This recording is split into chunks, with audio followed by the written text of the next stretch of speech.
अस्सलाम वालेकुम everyone, welcome to Fatima's food corner. बना रहे हैं मलीदा, जिसको चूरी भी कहा जाता है। तो देखते हैं कैसे बनता है। मलीदा बनाने के लिए हमें चाहिए जो चीज़ें, वो मैं आपको बता देती हूँ। मैंने ये 1 किलो मैदा लिया है। 1.5 कप ये चीनी मैंने ली थी, जिसको मैंने पीस लिया है। और ये मैंने बड़ी इलायची ली है, इसके दानों का हम आखिर में निकाल कर और फिर तड़का लगाएंगे। और ये मैंने मेवे लिए हैं। और ये है आधा कप देसी घी। और हस्ब ज़रूरत हम पानी लेंगे आटे को गूंदने के लिए। तो सबसे पहले आटा गूंदेंगे हम।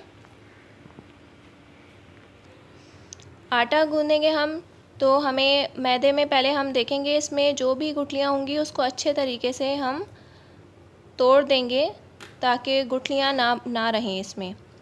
जितनी भी गुठलियाँ होंगी मैदे में, उन सबको हम अच्छे तरीके से पहले तोड़ लेंगे। और बिल्कुल जब ये स्मूथ सा हो जाएगा, उसके बाद हम इसमें घी को ऐड करेंगे। घी पहले आप सारा एक साथ ना डालें, पहले थोड़ा सा डालें। आधा मैं इसका डाल रही हूँ, जितना मैंने लिया था उसका मैंने आधा डाला है। और फिर मैं अब देखूँगी, घी को अच्छी तरीके से हम मैदे में मिक्स करेंगे। ये देखें, ये मैंने मैदे में मिक्स किया है अच्छे तरीके से, लेकिन अभी जो है वो घी कम लग रहा है मुझे। तो मैं इसमें जो बाकी का घी है वो भी सारा ऐड कर दूँगी। बहुत ज़्यादा घी भी नहीं होना चाहिए, इसका आपने घी का बहुत ध्यान रखना है, वरना जब आप रोटी बनाएंगे तो वो आपकी टूट जाएगी बनाते टाइम ही, और फिर सही से सिक नहीं पाएगी रोटी। तो घी बहुत ज़्यादा नहीं डालना है, हाफ़ कप मैंने डाला है। इसका मैं तरीका भी आपको बताती हूँ कि आपको कैसे पता चले कि घी बिल्कुल ठीक है। अभी देखिए, मैंने हाफ़ कप डाला है घी। तो अब मैं इसको ना थोड़ा सा पहले अच्छी तरीके से घी को आटे में मिक्स कर दूँगी, मैदे में।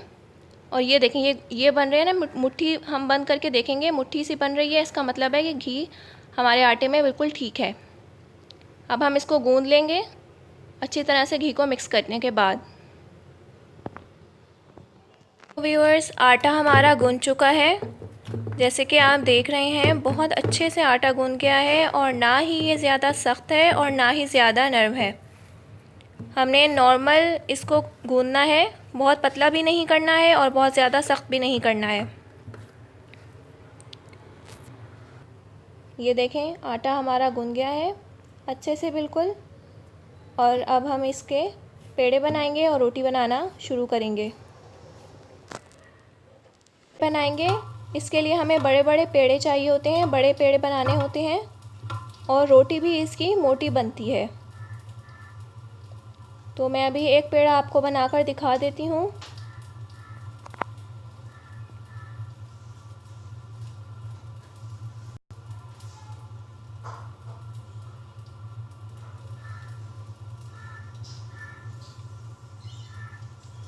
ये देखें, इस साइज़ का आपने पेड़ा बनाना है, और इससे बड़ा भी बना सकते हैं।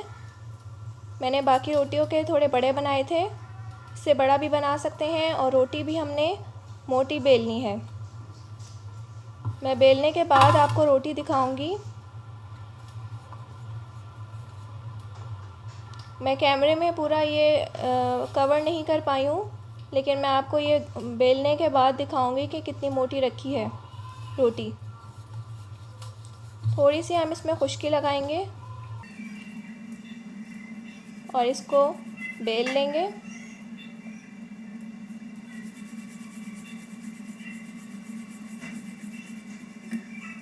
पतला नहीं करना है आपने रोटी को, मोटा बेलना है।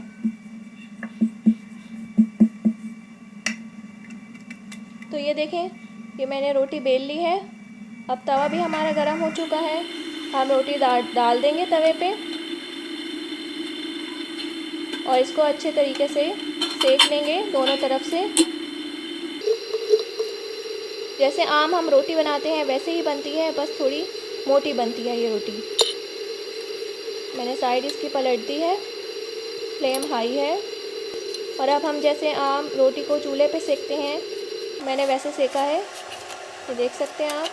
और इसको मैंने खुले बर्तन में निकाल लिया है और उसके टुकड़े कर लिए हैं।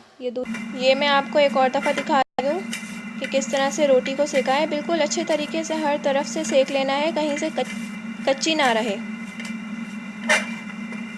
ये सेक लिया हमने और हम बड़े बर्तन में जिसमें मैंने पहले रोटी निकाली थी उसी में मैंने रख दिया है, ये देखें। और इसको हम रोटियों को टुकड़े टुकड़े कर लेंगे। बस ये रोटियां हमारी तमाम बन चुकी हैं। 1 किलो में तकरीबन 7 रोटियां मैंने बनाई हैं, मोटी मोटी 7 रोटियां मैंने बनाई हैं। अब हम इसके सारे के टुकड़े कर लेंगे। ये देखें, सारी रोटियों के मैंने टुकड़े कर लिए हैं।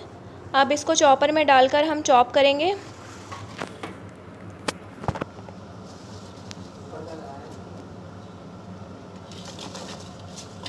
अच्छे तरीके से हमने इसको चॉप करना है और आपने इस बात का ध्यान रखना है कि रोटी गर्म ना हो, रोटी थोड़ी ठंडी हो जाए तो फिर आपने चॉप करना है।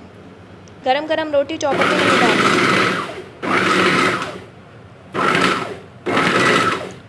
चॉप करने के बाद ही मैं आपको दिखाऊंगी कि इसका कितना जो है मैंने इसको चॉप किया है।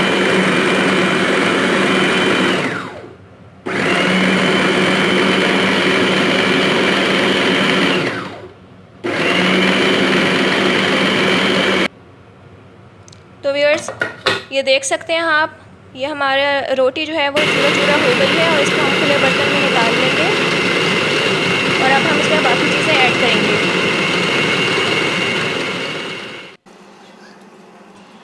तो अब हम इसमें मेवा डाल देंगे, मेवे को ऐड कर देंगे। पिस्ता, बादाम और नारियल काट लिया था मैंने बारीक, इसको हमने ऐड कर लिया है इसमें। और अब हम शुगर को ऐड करेंगे। पहले मैंने आधी शुगर डाली है, इसको अच्छे तरीके से मिक्स करूँगी, फिर बाकी की डालूँगी। आप अपने टेस्ट के मुताबिक शुगर डाल सकते हैं। मैंने 1.5 कप लिया था जिसको मैंने पीस लिया था, बारीक पीस लेना है आपने बिल्कुल। अब ये मैंने घी लिया है 1/4 कप और उसमें मैंने ये काली इलायची के बीज निकाल कर उनको कूट लिया है और ये हम इसका तड़का लगाएंगे मलीदे के ऊपर।